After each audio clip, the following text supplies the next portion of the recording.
Assalamualaikum warahmatullahi wabarakatuh. Apa kabar sobat radio malam? Semoga kita semua dalam keadaan sehat, dilancarkan rezekinya dan diberi keberkahan dunia dan akhirat. Amin ya robbal alamin. Abu Nawas dan petugas perbatasan.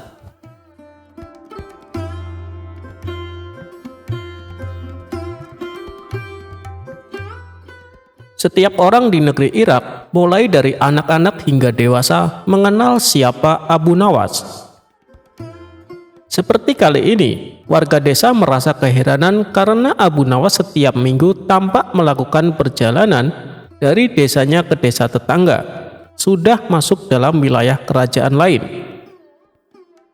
Seperti biasanya, awal minggu pada suatu bulan, dini hari Abu Nawas telah keluar rumahnya yang sangat sederhana. Di samping rumah sederhana tersebut terdapat kandang kuda yang penghuninya kerap berganti-ganti. Pada dini hari itu, Abu Nawas bersiap-siap melakukan perjalanan menuju desa tetangganya sambil menunggangi kuda. Keesokan harinya, biasanya dia akan pulang ke desanya di negeri Irak tersebut sambil membawa banyak barang. Tentu saja, kebiasaan Abu Nawas ini menimbulkan pertanyaan bagi Pak Hamid tetangganya.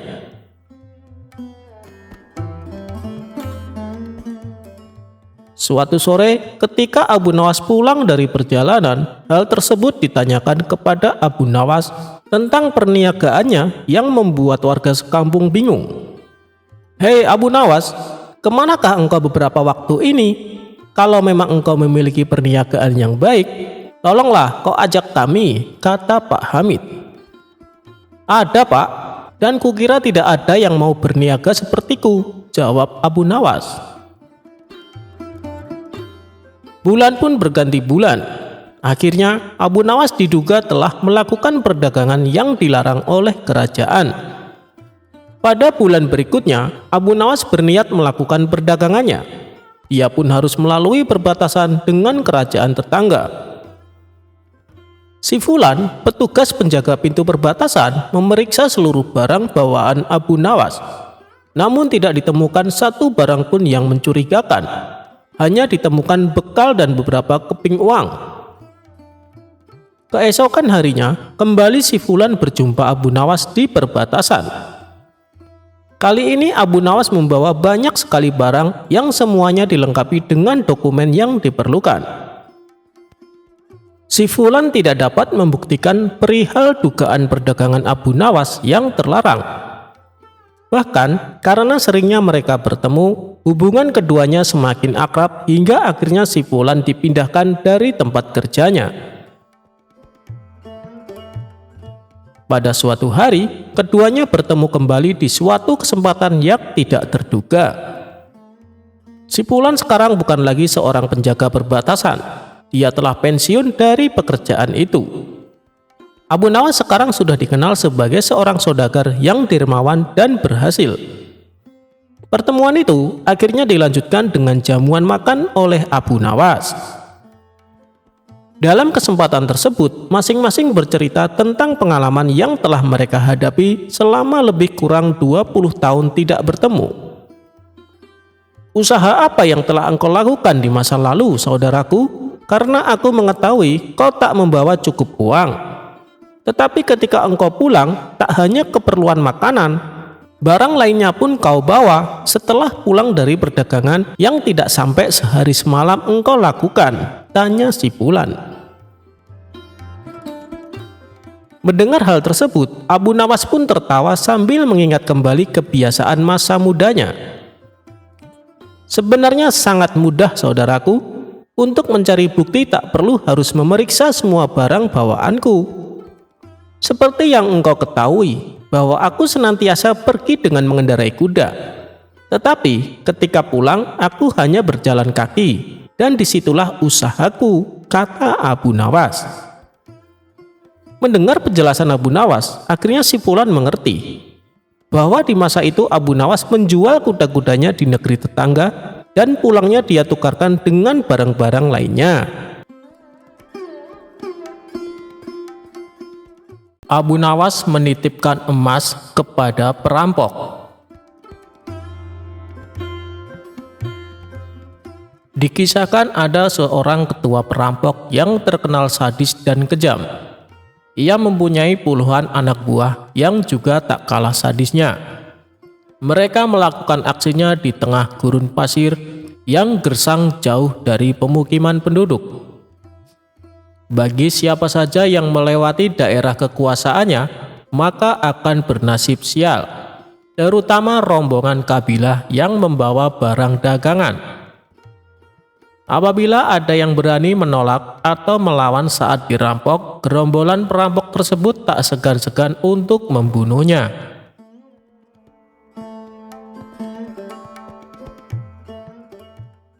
Suatu ketika, Tuan Hamid berencana pergi ke negeri seberang untuk membawakan pesanan sebuah perhiasan emas.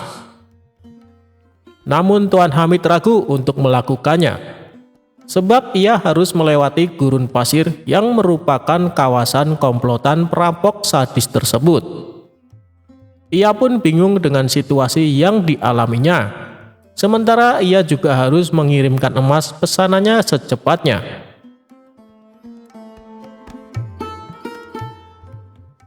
Setelah merenung agak lama, terlintas di benaknya sosok Abu Nawas. Semoga saja dia bisa membantuku, pikir Tuan Hamid. Ia pun lantas pergi menemui Abu Nawas.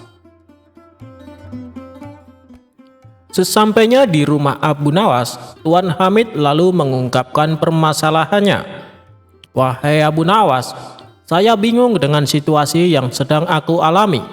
Barangkali kamu bisa membantuku," pinta Tuan Hamid. "Masalah apa yang membuatmu bingung?" tanya Abu Nawas. "Begini Abu Nawas, besok aku harus mengirimkan perhiasan emas ke negeri seberang. Tapi aku takut karena harus melewati gurun pasir yang merupakan kawasan komplotan perampok sadis. Karena yang aku dengar, siapapun yang melewati daerah itu pasti hartanya dirampok sampai ludes. Kalau menolak akan dibunuh," ujar Tuan Hamid. "Menurutmu apa yang harus aku lakukan?" tanya Tuan Hamid. Sejenak Abu Nawas terdiam. Dalam hati ia berkata, "Mereka memang perampok yang sadis. Yang aku dengar, tidak ada yang bisa selamat melewati daerah itu, kecuali dengan pertolongan Allah." "Ya sudah, begini saja Tuan Hamid. Saya akan membantumu. Biarkan aku yang melakukan tugas itu," ucap Abu Nawas. "Maksudmu kamu yang akan mengantarkan emasnya?" tanya Tuan Hamid. "Benar Tuan Hamid, itu pun kalau Tuan mengizinkan," jawab Abu Nawas. "Tentu saja Abu Nawas, saya justru malah berterima kasih kalau kamu berhasil menjalankan tugas ini. Kamu akan saya kasih hadiah," balas Tuan Hamid kegirangan. Singkat cerita, berangkatlah Abu Nawas membawakan emas Tuan Hamid. Dia ikut rombongan kabilah besar yang sama-sama menuju ke negeri seberang. Saat tengah malam tiba, sampailah mereka di tengah gurun pasir yang merupakan daerah komplotan perampok sadis. Dari kejauhan Abu Nawas melihat ada gubuk kecil yang dihuni oleh satu orang. Maka terlintaslah di benaknya sebuah ide untuk menyelamatkan emas yang dibawanya sebelum dihadang para perampok. "Lebih baik aku titipkan emas ini kepada orang penghuni gubuk itu," pikir Abu Nawas. Ia pun segera memisahkan diri dari rombongan, berjalan menuju gubuk tersebut. "Kawan, bolehkah saya menitipkan barang ini sebentar?" tanya Abu Nawas. Orang penghuni gubuk itu menjawab, "Oh, silahkan, taruh saja di dalam." Setelah menitipkan emas, Abu Nawas lalu mengejar rombongannya dan kembali berjalan bersama para kabilah. Tidak lama kemudian, tiba-tiba komplotan perampok muncul menghadang dengan pedang terhunus di tangannya. "Serahkan semua barang-barang kalian, jangan ada yang tersisa. Bila kalian melawan atau menolak, kami tak segan-segan membunuh kalian," ancam komplotan perampok. Rombongan kabilah ini pun terpaksa memberikan semua hartanya karena ketakutan akan dibunuh. Sedangkan Abu Nawas yang tak membawa apapun hanya digeledah dan luput dari aksi perampokan. Ketika semua barang dan harta berhasil didapatkan, komplotan perampok ini lalu pergi meninggalkan Abu Nawas dan rombongannya. "Alhamdulillah, emas yang kubawa bisa selamat," ucap Abu Nawas dalam hati. Kemudian Abu Nawas berniat ingin kembali mendatangi gubuk tempat di mana ia menitipkan emasnya. Setibanya di sana, terlihat komplotan perampok yang tadi beraksi berada di gubuk yang akan ia datangi. "Celaka, ternyata aku salah orang. Yang aku titipi emas justru dialah ketua perampoknya," kata Abu Nawas kecewa. Saat ia hendak pergi berpaling, dari kejauhan si ketua perampok melihat kehadiran Abu Nawas. "Hei tuan, kemarilah, jangan takut," teriaknya. Sesaat Abu Nawas ragu dengan tawaran ketua perampok tersebut. "Kalaupun aku lari, aku pasti akan mudah ditangkap mereka, dan bisa-bisa aku dibunuhnya. Lebih baik aku datangi saja. Hanya kepada Allah aku meminta perlindungan," ucap Abu Nawas dalam hati. Lalu Abu Nawas memberanikan diri menghampiri mereka. "Tuan, mau mengambil barang titipan Tuan?" tanya ketua perampok. "Benar, saya kesini berniat untuk mengambilnya," jawab Abu Nawas. "Ambillah dan segera tinggalkan tempat ini," ucap ketua perampok. Abu Nawas sempat terkejut dan heran dengan ucapannya. Tak ingin membuang waktu, Abu Nawas segera mengambil emas titipannya dan pergi meninggalkan tempat itu. Saat Abu Nawas berjalan menjauh, sayup-sayup ia mendengar percakapan para komplotan perampok tersebut. "Kenapa membiarkan orang asing itu mengambil hartanya?" tanya salah satu anak buahnya. Sang ketua perampok menjawab, "Orang asing itu telah mempercayaiku. Seperti aku mempercayai Allah akan menerima taubatku suatu saat nanti. Aku hargai kepercayaan orang asing itu agar Allah menghargai kepercayaanku pula." Mendengar hal itu, barulah Abu Nawas tahu bahwa sebenarnya si ketua perampok adalah orang yang ingin bertobat.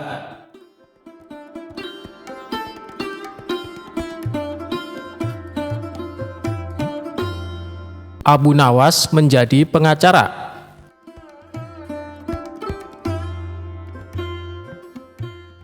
Suatu hari, raja didatangi oleh orang miskin yang mengadukan suatu masalah.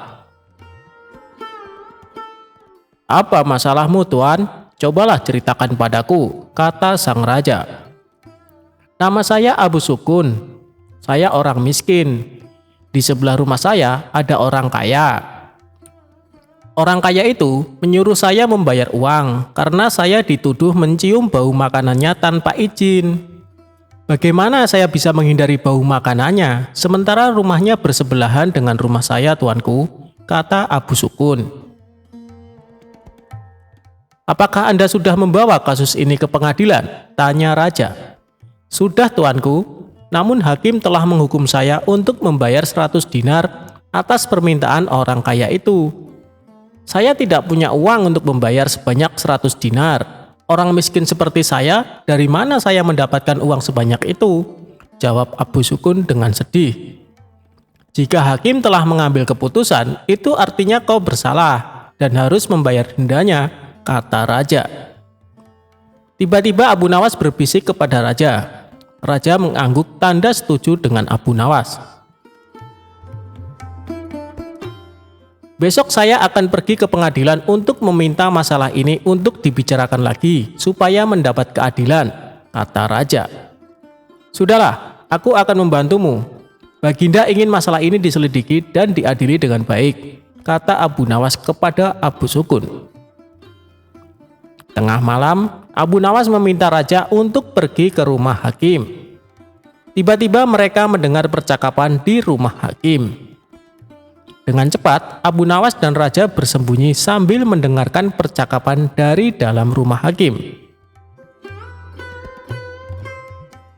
"Saya mendengar raja ingin kasus saya dibawa ke pengadilan lagi. Ini uang 100 dinar saya berikan kepada Anda. agar kasus ini saya menangkan, kata si kaya.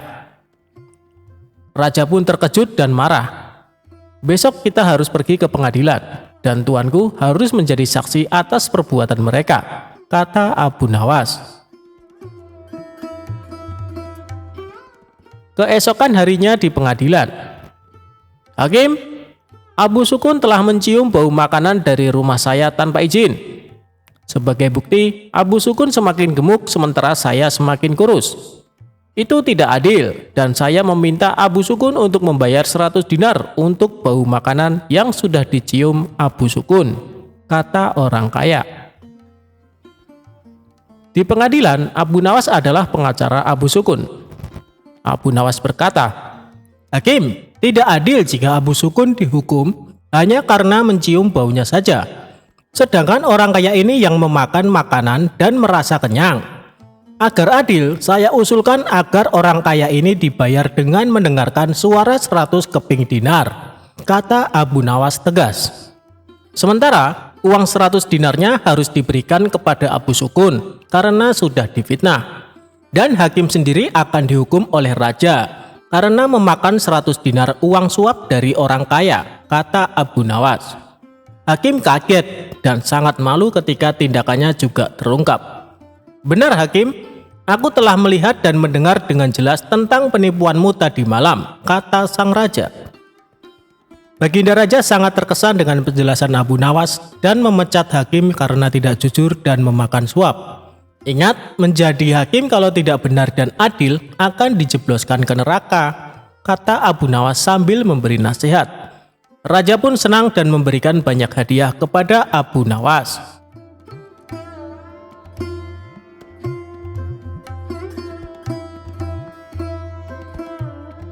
Hadiah dari Abu Nawas untuk hakim yang curang.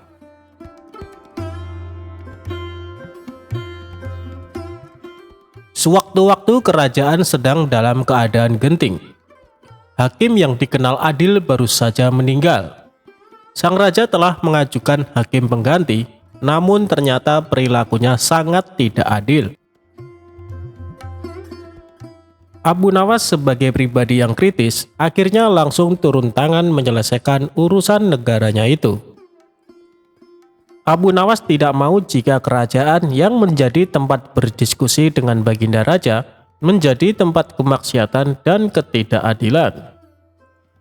Abu Nawas yang mengetahui negaranya sedang diterpa darurat krisis, akhirnya turut prihatin. Ia berinisiatif untuk menyadarkan para hakim itu dengan caranya sendiri. Hingga pada sewaktu-waktu, Abu Nawas mendatangi seorang hakim untuk mengurus suatu perjanjian. Tetapi hakim di kota Abu Nawas selalu beralasan tidak punya waktu untuk menandatangani perjanjian tersebut. Kondisi ini terus berlangsung terus-menerus hingga Abu Nawas menarik kesimpulan bahwa sang hakim minta disuap. Namun Abu Nawas mengetahui bahwa suap menyuap merupakan sesuatu yang diharamkan oleh agama. Maka dari itu, Abu Nawas memutuskan untuk melemparkan keputusan kepada si hakim sendiri.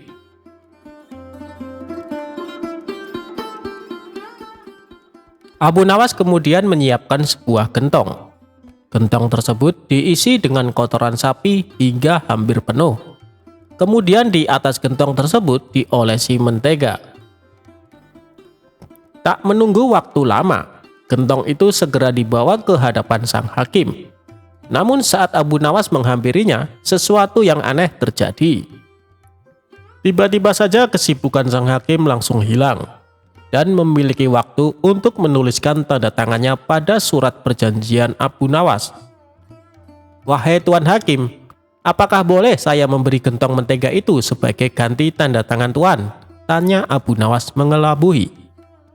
Sang hakim menjawab sambil mengamati gentong itu. Engkau jangan terlalu dalam memikirkannya, kata si hakim dengan sedikit tersenyum. Tak lama setelah itu, hakim tersebut lantas mencolek sedikit mentega dengan ujung jarinya lalu mencicipi. Wah, enak sekali mentega ini, kata sang hakim. Memang betul Tuan, sesuai dengan ucapan Tuan. Jangan terlalu dalam mencolek menteganya, jawab Abu Nawas. Abu Nawas kemudian segera meninggalkan kantor sang hakim setelah mendapatkan tanda tangan si hakim. Beberapa saat setelah itu, sang hakim pulang dengan hati yang riang gembira karena mendapat satu gentong berisikan mentega itu. Setibanya di rumah, sang hakim memanggil istri dan anak-anaknya untuk makan bersama. Pada mulanya mereka sekeluarga sangat menikmati mentega itu. Tetapi begitu lapisan mentega itu habis, mereka mulai memakan kotoran sapi. "Aduh, apa ini? Baunya kok sangat busuk seperti kotoran hewan," kata hakim. Hakim lantas teringat perkataan Abu Nawas. Setelah berpikir panjang, ia baru sadar bahwa semua itu adalah ulah si Abu Nawas yang ingin menyadarkannya untuk meninggalkan praktek suap menyuap. Tampaknya ia merasa bersalah atas sikapnya selama ini. Hingga keesokan harinya, ia mendatangi rumah Abu Nawas dan meminta maaf atas kekilapannya selama ini.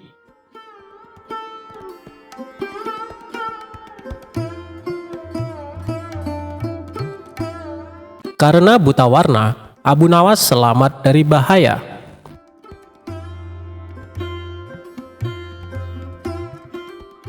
Pada suatu hari, sang menteri akan mengadakan pesta yang hanya dihadiri oleh orang-orang pilihan. Guna menambah semaraknya suasana pesta, Tuan Menteri tidak lupa mengundang Abu Nawas. Maka diperintahkanlah beberapa pengawal untuk memanggil Abu Nawas di rumahnya. Sesampainya di rumah Abu Nawas, salah satu pengawal berkata, "Tuan Abu Nawas, nanti malam ada undangan pesta di rumah Tuan Menteri." Mendengar kabar tersebut, tentu saja membuat Abu Nawas kegirangan. "Baik, nanti malam aku akan ke sana." "Oh iya, sampaikan salam hormat saya untuk Tuan Menteri," balas Abu Nawas. Singkat cerita, malam pun tiba. Abu Nawas bergegas menuju rumah Tuan Menteri. Setibanya di sana, Abu Nawas disambut hangat layaknya tamu kehormatan.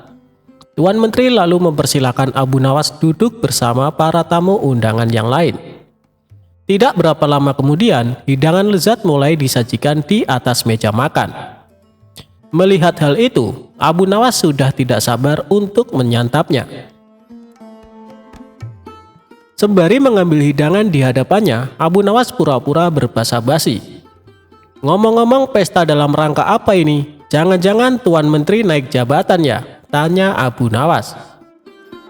"Bukan Abu Nawas, hanya pesta syukuran kecil-kecilan untuk menyambut hari kelahiranku," jawab Tuan Menteri. "Oh, pantesan," balas Abu Nawas. "Pantesan kenapa Abu Nawas?" tanya Tuan Menteri penasaran. "Pantesan hidangannya enak-enak dan Tuan Menteri juga terlihat gagah serta berwibawa," puji Abu Nawas. "Kamu bisa saja Abu Nawas," balas Tuan Menteri tersipu malu.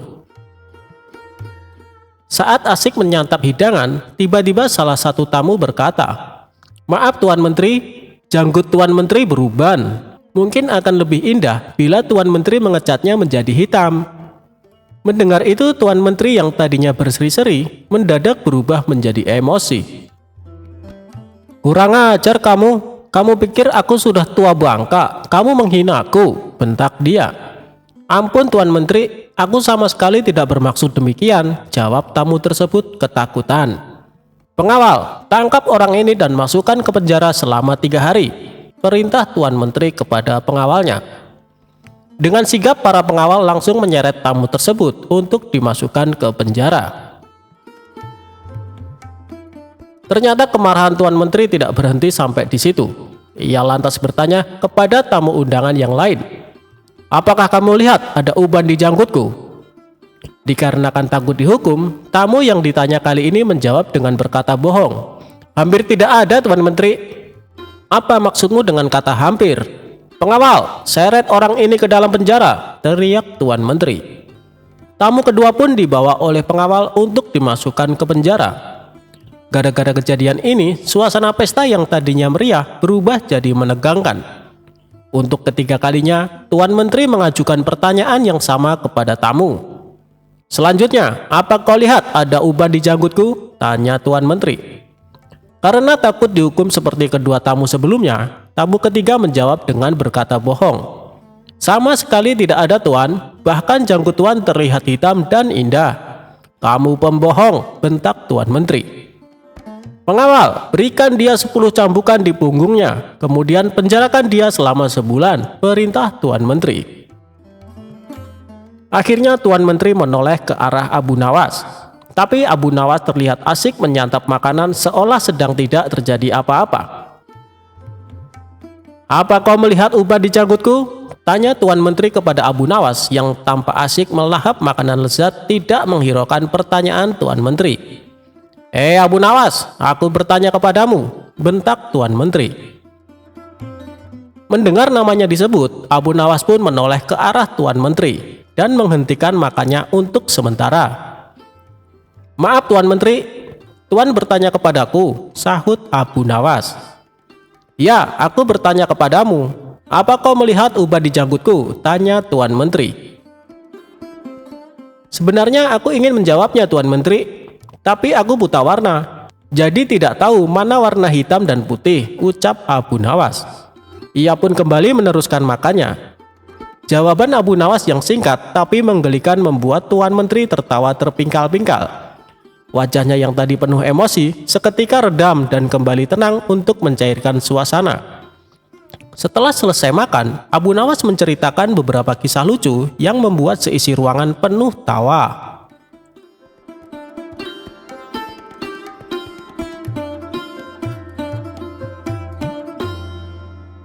Tidak pernah akur dengan tetangga, Abu Nawas saling ejek di tempat acara syukuran.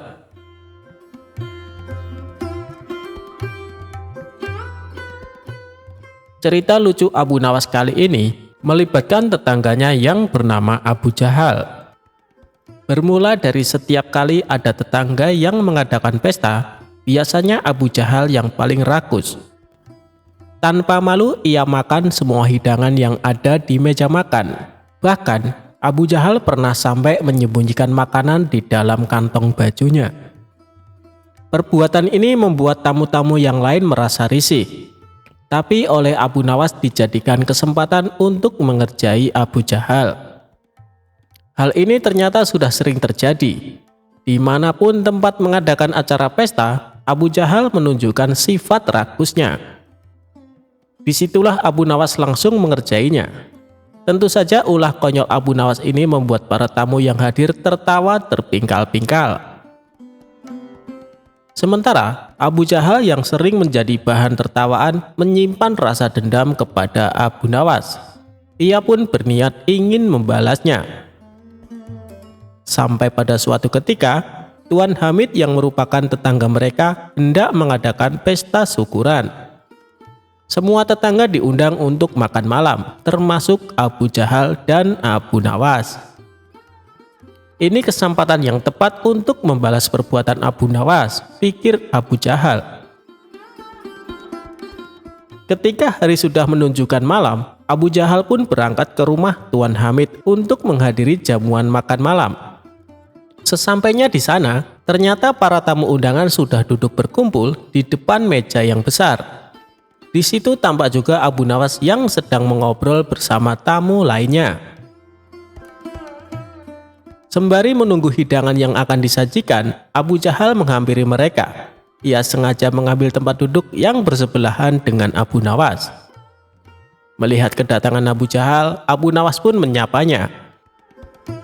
Hai Abu Jahal, tumben datangnya telat. Biasanya kamu yang paling pertama, celetuk Abu Nawas menggodanya. Semua tamu yang hadir spontan tertawa mendengarnya. Namun Abu Jahal tetap tenang. Ia tidak terpancing dengan ledekan Abu Nawas. Tidak berapa lama datanglah hidangan sop kambing yang sangat lezat dan menggugah selera. Setelah diletakkan di meja makan, tibalah waktunya untuk menyantap hidangan. Abu Jahal yang biasanya paling pertama mengambil makanan memilih untuk tetap tenang. Ia hanya memandangi para tamu yang asik mengambil sop kambing. Begitu juga dengan Abu Nawas, terlihat sangat antusias mengambil sop kambing di meja makan. Lalu ia menyantapnya dengan sangat lahap.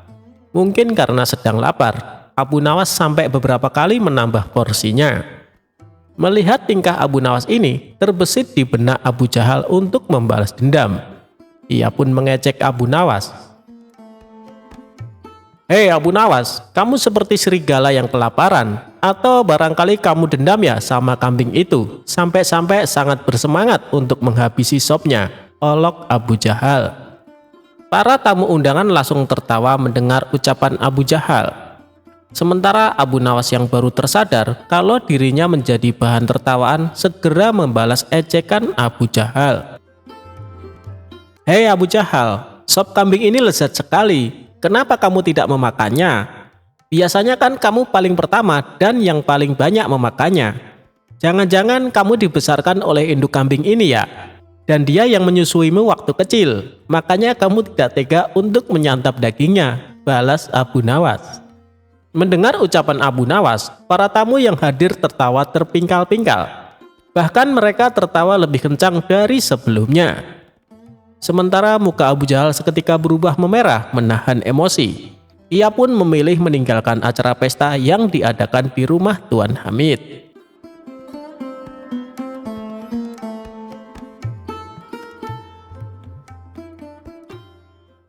Abu Nawas divonis mati gara-gara buang air besar di sungai. Pembelaannya bikin hati Raja luluh.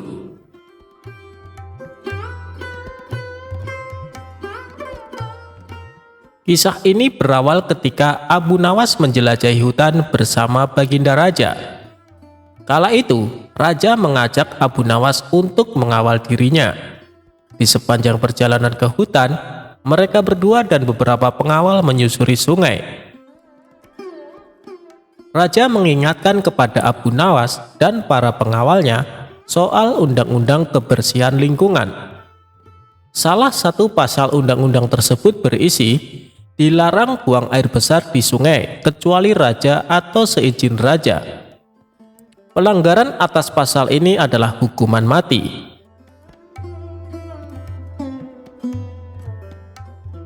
Di tengah pengembaraannya di hutan, raja kebelet buang air besar.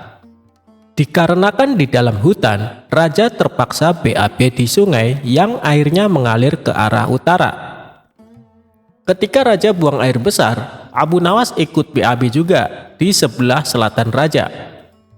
Begitu raja melihat ada kotoran lain selain kotorannya, dia langsung marah. Belakangan diketahui yang buang hajat adalah Abu Nawas. Demi hukum, Abu Nawas dibawa ke pengadilan. Ia divonis hukuman mati.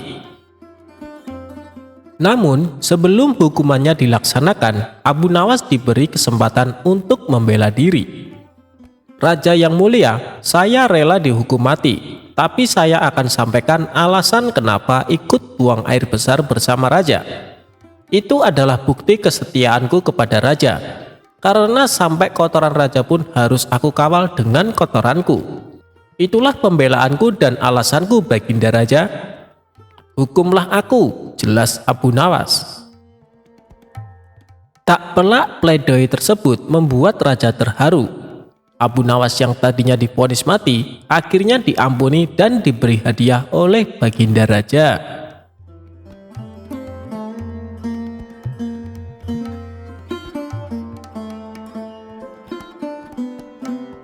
Abu Nawas berpura-pura gila. Siapa sih Abu Nawas? Tokoh lucu yang juga dianggap ulama besar ini berasal dari Persia. Lahir di Ahwas pada tahun 750 Masehi. Meninggal pada tahun 819 Masehi di Baghdad. Ketika beranjak dewasa, dia mengembara ke Basra dan Kufa. Dia bergaul dengan orang Badui dan belajar bahasa Arab di sana. Ia sangat pandai bersyair, berpantun, dan menyanyi. Setelah dia hafal berbahasa Arab, adat istiadat, dan kebiasaan orang Badui, dia memutuskan untuk pulang ke kampung halamannya. Namun bersama ayahnya dia pergi ke Baghdad dan menghambakan diri kepada Baginda Raja Baghdad saat itu. Ayahnya Abu Nawas bernama Maulana.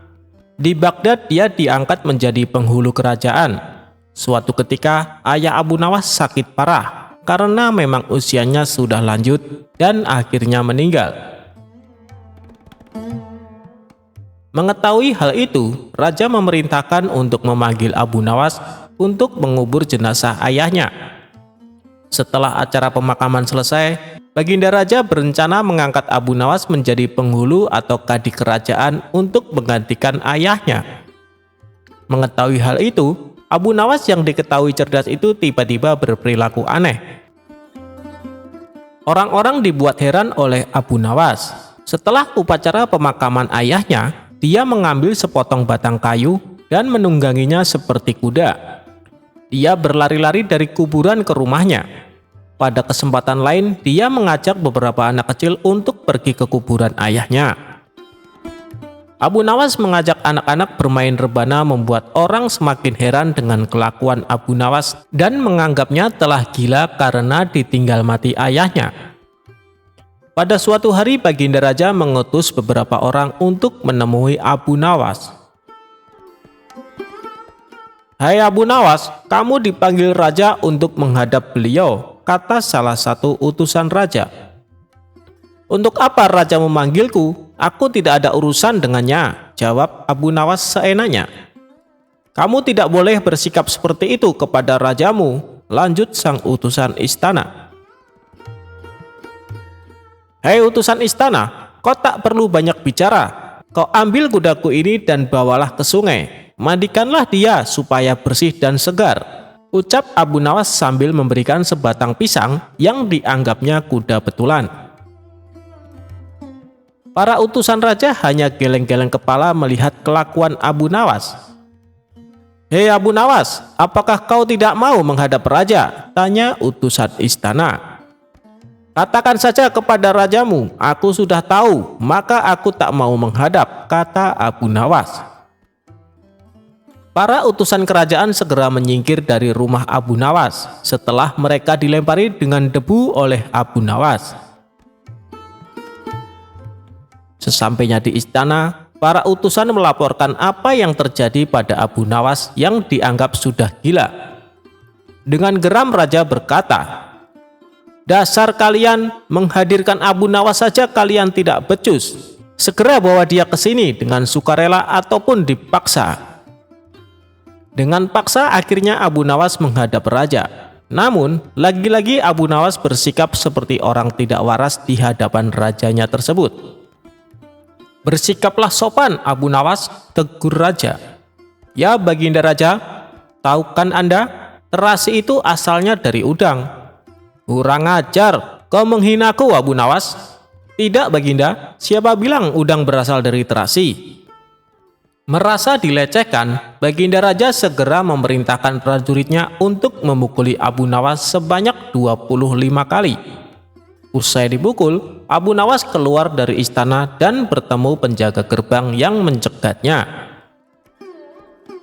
"Hei Abu Nawas, dulu kamu pernah berjanji padaku, jika kau mendapat hadiah dari raja, kau akan membagikannya kepadaku. Nah, sekarang mana bagianku?"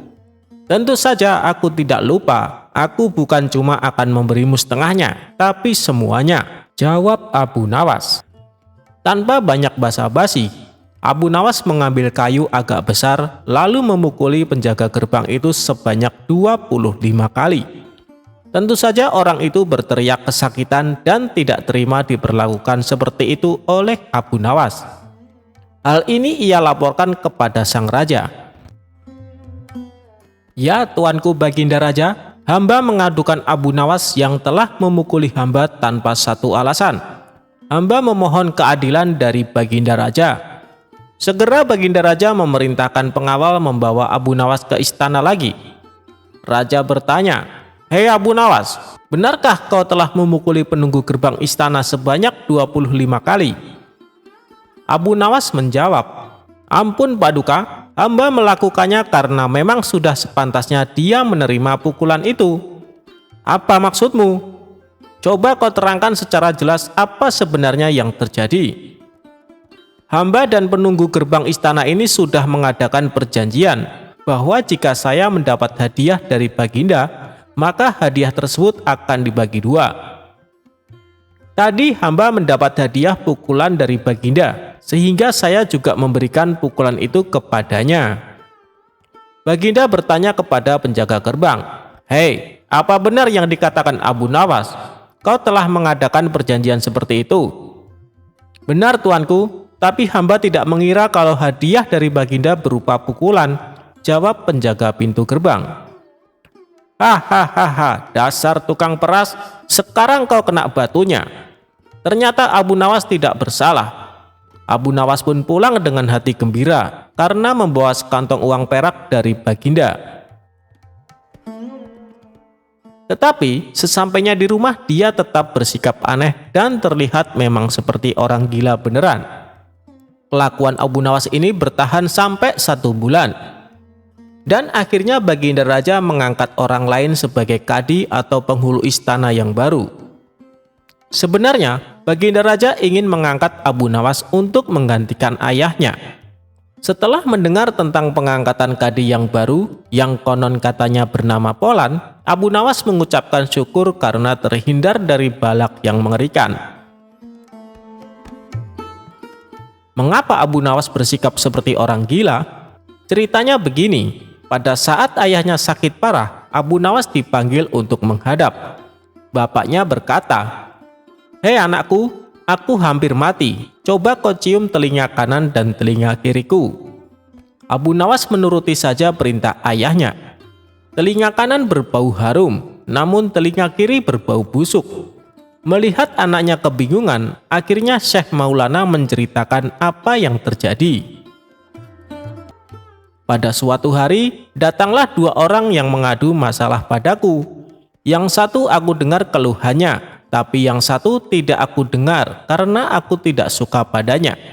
Ini resiko menjadi seorang kadi atau hakim. Jika kelak kau menjadi hakim, kamu akan mengalaminya karena sudah pasti Baginda Raja akan memilihmu menjadi seorang kadi atau hakim. Jika kamu tidak suka menjadi kadi, buatlah alasan yang masuk akal agar kau tidak terpilih menjadi kadi atau hakim. Itulah sebabnya Abu Nawas berpura-pura gila, hanya agar tidak dipilih menjadi hakim kerajaan.